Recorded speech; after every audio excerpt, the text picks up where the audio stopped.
नवम खंडगिरी उदयगिरी महोत्सव उद्घाटित। आज खंडगिरी पाददेश प्रतिवर्ष भली भुवनेश्वर सांस्कृतिक परिषद पक्षर नवम खंडगिरी उदयगिरी महोत्सव उद्घाटित हो जाइछि। विरोधी दल उपनेता श्री प्रसन्न आचार्य उत्सव को उद्घाटन करथिले। एही सांस्कृतिक कार्यक्रम में बॉलीवुड गायिका पामेला जैन संगीत दर्शक मानू आनंदित करथिला।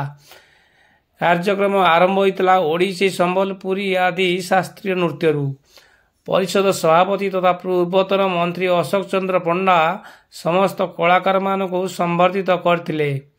अन्य मानक मध्य पूर्वतन मंत्री भूपेन्द्र सिंह, भुवनेश्वर मध्य विधायक अनंत नारायण जेना, उत्तर विधायक Sushant Kumar Raut, mayor Sulochana Das, deputy mayor Manjulata Kanwar, BJD नेता मनमोहन राउत, अमीय दास, कॉर्पोरेटर संयुक्ता सुमराय, किरणबाला माझी, छवि दास, सकीबा मुशरत, महामाया स्वाई, शिव प्रसाद बेहेरा, शिवनारायण राय, पूर्वतन कॉर्पोरेटर सुजीत कुमार स्वाई, अश्विन सुंदराय, रोनू जेना, हृदय बलवंत सामंतराय, राकेश पात्र, परिषदर उपसभापति समरेन्द्र साहू, मनोज बेहेरा, सुरेश बारिक, संतोष बेज प्रमुख उपस्थित थिले।